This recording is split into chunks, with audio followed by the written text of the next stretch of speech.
جب حلال گوشت حیوان کو شرعی طریقے سے ذبح کیا جائے اور معمول کے مطابق خون باہر نکل جائے تو اندرون جسم جو خون رہے گا وہ پاک ہے۔ اسی سلسلے میں آج کا مسئلہ ہے کہ اگر ذبح کرتے وقت حیوان کا سر بلندی کی طرف ہو، جسم سراشیب میں اور سر بلندی کی طرف ہو، جس کی وجہ سے جب وہ سانس لے لیتا ہے تو خون واپس جسم میں چلا جاتا ہے، معمول کے مطابق خون باہر نہیں گرتا، تو لہٰذا جو خون اس کے بدن میں واپس چلا جاتا ہے وہ خون نجس ہو جائے گا۔ تو لہٰذا جانور کو ذبح کرتے وقت ہموار زمین پہ رکھیں، یا اگر ہو سکے سر کسی حد تک مختصر نیچے ہو تاکہ سارا خون اس کا باہر نکل جائے رگوں کو کاٹنے کے بعد۔ پھر باقی خون جو اس کے بدن میں باقی رہ جائے گا وہ پاک ہے۔ اگر سر بلندی کی طرف ہو اور خون رہ جائے، معمول کے مطابق خون جو ہے نکلے لیکن سانس کی وجہ سے واپس چلا جائے تو وہ خون نجس ہے جو باہر سے چلا جائے۔ یہ پہلا مسئلہ۔ دوسرا مسئلہ مسوڑوں سے نکلنے والا خون ہے۔ ابھی ہم لوگ مثلاً اگر دانتوں سے مسوڑوں سے خون آ جائے تو سمجھتے ہمیشہ کے لیے منہ نجس رہے گا، چلے جاتے ہیں مثلاً پانی ڈالتے ہیں 2 دفعہ 3 دفعہ کہ منہ اندر غوطہ کر دیتے ہیں۔ جسم کے اندر غوطے کی کبھی ضرورت نہیں ہوتی ہے۔ منہ کے اندر اگر خون آ جائے آپ تھوکیں مثلاً، خون جیسے خون صاف ہو جاتا ہے منہ پاک ہو جاتا ہے، پانی سے دھونے کی ضرورت نہیں ہوتی۔ مسوڑوں سے خون آ جائے اور وہ خون تھوک کے ساتھ لعاب دہن کے ساتھ مخلوط ہو جائے، ختم ہو جائے، جب آپ منہ کھولیں آئینے میں دیکھیں کوئی خون نہیں ہے تو منہ پاک ہے، دوبارہ سے پانی ڈالنے کی ضرورت نہیں ہے۔ تیسرا مسئلہ، خشکی پر رہنے والا کتا اور سور، یہ جیسا کہ عرض کیا نجس ہے، ان کے جسم کا ہر عضو ہر جز نجس ہے، حتیٰ بال بھی، ناخن بھی اور ہڈیاں بھی، تمام رطوبتیں بھی اس کی نجس ہیں۔ یعنی کتا اور سور جو صحرائی ہیں، خشکی پہ رہنے والے ہیں، ان کے جسم کا کوئی بھی حصہ، کوئی بھی چیز پاک نہیں ہے، سب کے سب نجس ہے۔ اور وہ کتا جو دریائی ہے، جسے آپ کے دریائی کتا، دریائی خنزیر، دریائی سور، وہ پاک ہیں، اگر آپ گیلا ہاتھ لگا دیں نجس نہیں ہے، لیکن حرام گوشت ہے، گوشت حلال نہیں ہے لیکن خود پاک ہے، ان کا جسم پاک ہے، ان کی رطوبتیں پاک ہیں۔ دریائی کتا اور سور ظاہراً پاک ہے لیکن کھانا حرام ہے۔ صحرائی اور خشکی پہ رہنے والے کتے اور سور خنزیر، ان کے جسم کے تمام اعضاء و تمام رطوبتیں نجس ہیں۔ پانچواں مسئلہ یہ ہے کہ وجود خدا کا منکر شخص کافر ہے اور نجس ہے۔ ایک شخص ایسا ہو جو انکار کرتا ہو کہ کوئی خدا، مثلا نعوذ باللہ کہیں کوئی خدا مدا موجود نہیں ہے، کوئی خالق مالک موجود نہیں ہے، جو شخص یہ عقیدہ رکھتا ہو وہ شخص کافر ہے اور نجس بھی ہے، اس کی تمام رطوبتیں نجس ہیں۔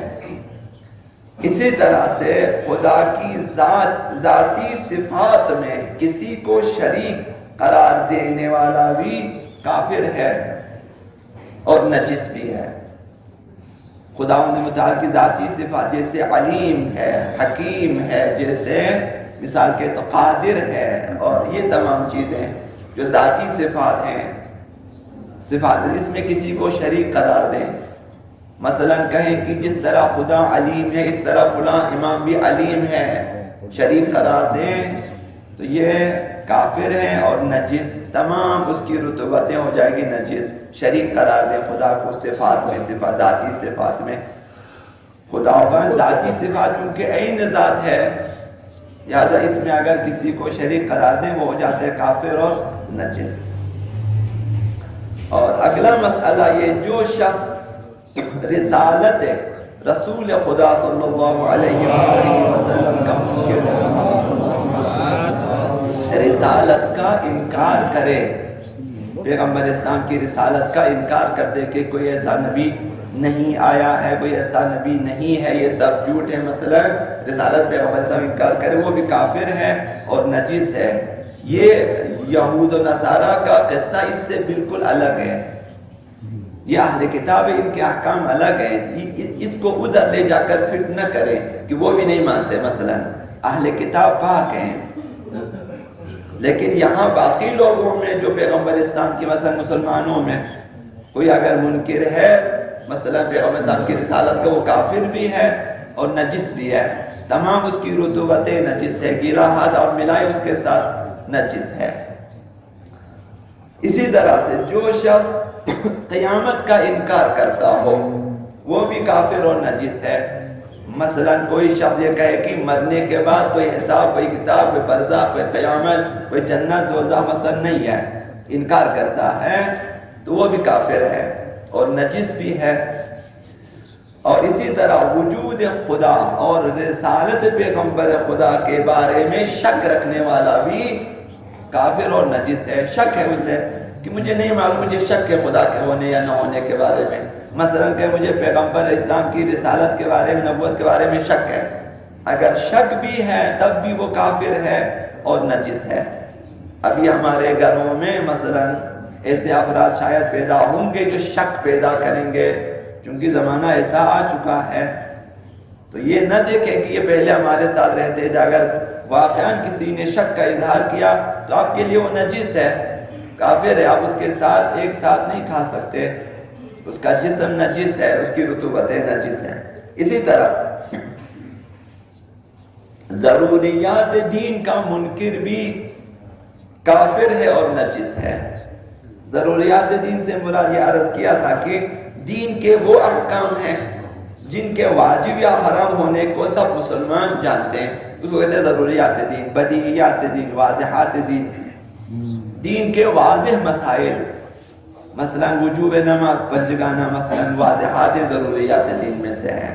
رمضان مبارک کے روزے مثلا فرض ہیں، مثلا جو ہے ہر مستطیع پر حج واجب ہے، یہ جو موٹے موٹے مسائل جن کا سب کو معلوم ہے یا واجب ہے، مثلا شراب حرام ہے، اگر ایک شخص آئے کہ انکار کرے کہ شراب حرام نہیں ہے، یہ کافر ہے اور مشرک اور نجس ہے۔